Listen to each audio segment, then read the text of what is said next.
예, 압살롬의 반란이 평정되고 다윗이 예루살렘에 황궁을 했지만은 여전히 이스라엘 열 지파와 유다 지파 사이에 그 반란에 참여했느냐 그렇지 않느냐, 다윗 편에 섰느냐 압살롬 편에 섰었느냐, 이 문제가 내부의 갈등과 분열의 불씨로 남아 있었는데, 다윗이 황궁하면서 그것을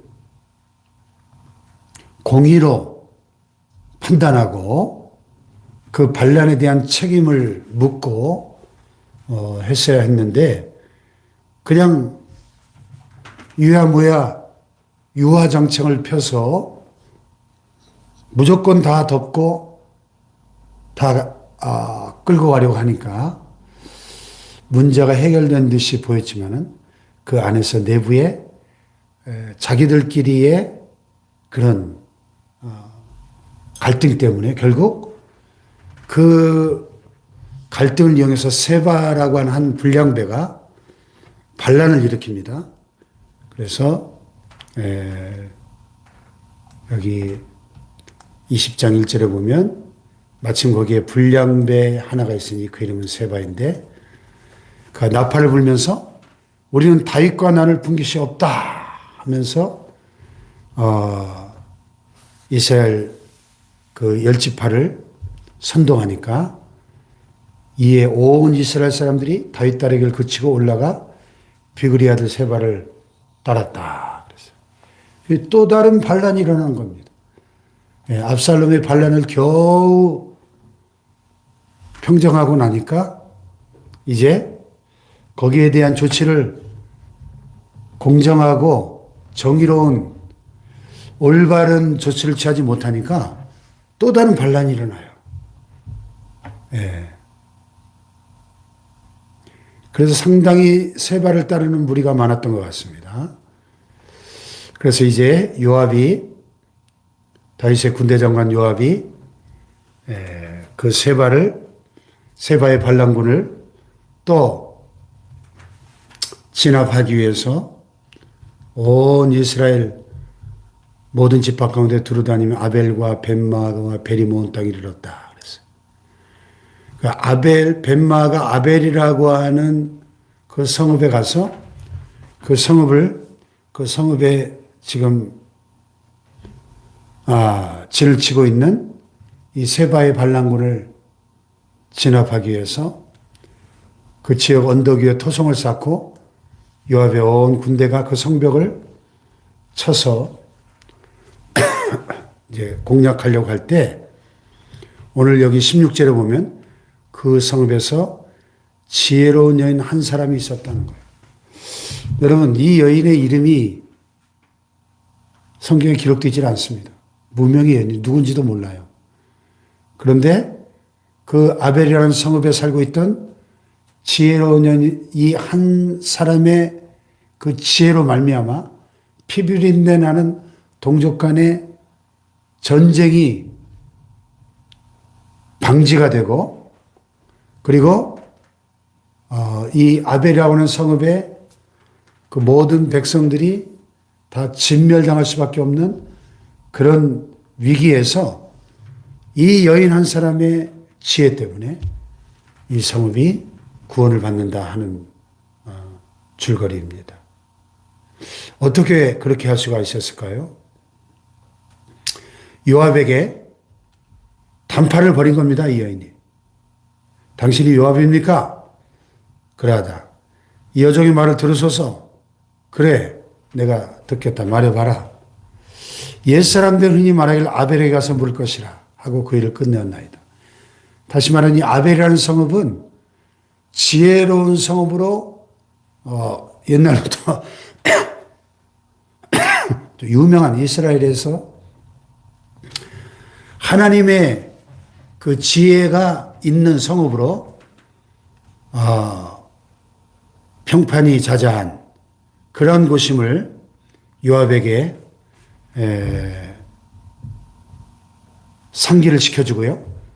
나는 이스라엘 화평하고 충성된 자 중 하나이거늘 당신이 이스라엘 가운데 어머니 같은 성을 멸하고자 하시는도다. 예. 이 아벨이라는 성이 이스라엘 모든 그 12지파 가운데서도 그렇게 어머니 같은 성읍인데 그 세바 한 사람을 죽이기 위해서 당신이 이렇게 온 군대로 우리 성읍을 공격하고 당신 여호와의 기업을 삼키려고 하는 것이 올바른 일입니까? 하고 도전하는 거죠. 요압이 결단코 그렇지 않다. 그렇게 하려고 하는 것이 아니라 에브라임 산지 사람 비그리 아들 세바라는 자가 손을 들어 왕 다윗을 대적하였나니 내가 그만 주면 내가 이 성벽에서 떠나가리라. 세바 한 사람만 내어준다면 이 성읍을 공격하지 않겠다. 그런 얘기죠. 그래서 여인이 그 성읍 사람들을 설득해서 발람군의 괴수인 세바의 목을 쳐서 세바의 그 머리를 요압에게 던져주니까 요압이 나팔을 불어서 온 군대를 다 해산하고 전쟁할 필요가 없어졌다는 거죠. 여러분, 이 여인 한 사람의 이 리더십을 보십시오. 우리가 리더십 하면은 그냥 다윗이나 모세나 사도바울 같은 막 대단한 영적 거장들만 생각하지만 성경에 이름도 나와 있지 않는 이 무명의 한 여인이 틀림없이 하나님을 경외하는 믿음의 여인이었겠죠. 또 기도의 사람이었을 것이고 지혜로운 여인, 이 무명의 이 지혜로운 이 여인 한 사람이 그 온 성읍 사람들을 구원하고 또 동족 간의 피비린내 나는 살육을 막는. 여러분, 그러니까 이 지혜가 사실은 얼마나 위대한 능력인지 몰라요. 오늘 우리가 사모해야 될 것이 바로 이 지혜입니다. 그래서 솔로몬이 왕이 되고 나서 1000번제를 드리고 하나님의 감동을 받고 꿈에 내가 내게 무엇을 줄까 할 때 하나님 내게 이 분별할 수 있는 지혜를 주옵소서. 이 많은 백성을 내가 어떻게 다 재판할 수 있겠습니까? 이 종에게 지혜를 주옵소서.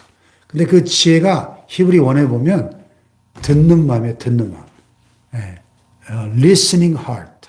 듣는 마음. discerning heart. 잘 경청하고 분별할 수 있는 마음. 경청하는 마음. 이게 지혜입니다. 그 지혜가 뭐냐? 남의 말을 잘 귀 기울여 경청하는 것이 지혜라는 거예요. 자, 오늘 여기 본문에서도 요압이 만약에 이 이름 없는 여인의 말을 무시해버렸다면, 듣지 않았다면 아마 수많은 사람의 피를 흘려야 했을 겁니다. 그런데 이 요압이 이 여인의 말을 잘 경청했어요. 들어보니까 여인의 말이 하나부터 열까지 다 옳거든요. 그래서 이 여인의 말을 듣고 그 여인의 말대로 하니까 수많은 사람의 무고한 생명이 살상되는 전쟁을 막을 수가 있었더라. 오늘 우리에게 이러한 듣는 마음, 하나님 주신 지혜가 있기를 축복합니다. 그래서 이 이름 없는 무명의 지혜로운 한 여인의 이 지혜와 그 하나님이 주신 그 리더십 때문에 비록 이름도 알 수 없는 여인이지만 그 성읍 전체를 구원했다 하는 것입니다. 오늘 여기 리더십에 대해서 원영일 씨의 참다운 리더십이라는 묵상 에세이 글에 보니까 어떤 리더십 세미나에서 강사가 강의를 시작하면서 질문했대요. 자, 스스로 내가 리더라고 생각하는 사람 손 들어 보십시오. 그랬더니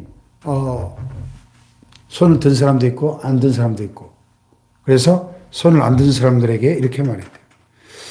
누군가 나를 따르는 사람이 한 명이라도 있다면 나는 리더라는 거죠. 예를 들어 내가 막 회사에 입사하는 신입사원이라고 해도 집에 동생이 있고 또 자신처럼 학교에 후배가 있다면 그런 리더라는 거죠.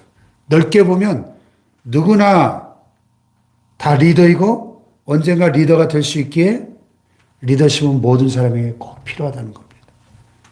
그래서 나를 따른 사람이 한 사람이라도 있다면 나는 리더라는 거죠.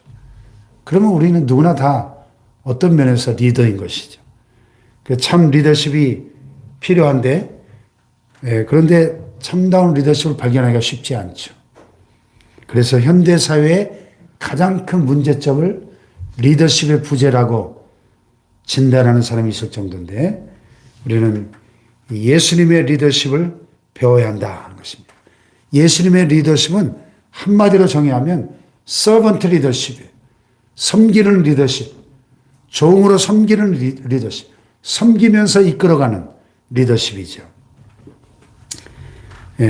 그래서 오늘 이 지혜로운 여인의 리더십을 보십시오. 결코 그는 평상시에 사람들이 이 여인을 리더라고 생각하지 않았을 것입니다. 그러나 성 전체가 멸망할 위기에 처하니까 이 여인의 그 리더십이 빛을 발하지 않습니까? 그래서 오늘 이 새벽에 우리가 기도해야 될 제목은 하나님 우리에게 이 지혜로운 여인의 리더십을 나에게도 허락하여 주옵소서. 하나님 주시는 지혜로 죽이는 역사가 아니라 살리는 생명의 역사에 하나님께 쓰임받는 지혜로운 사람, 참다운 리더십, 하나님이 부어주시는 참다운 리더십을 가지고 생명의 역사에 쓰임받는 지혜로운 사람이 되게 하여 주옵소서. 기도할 수 있기를 축복합니다. 기도합시다. 말씀 붙잡고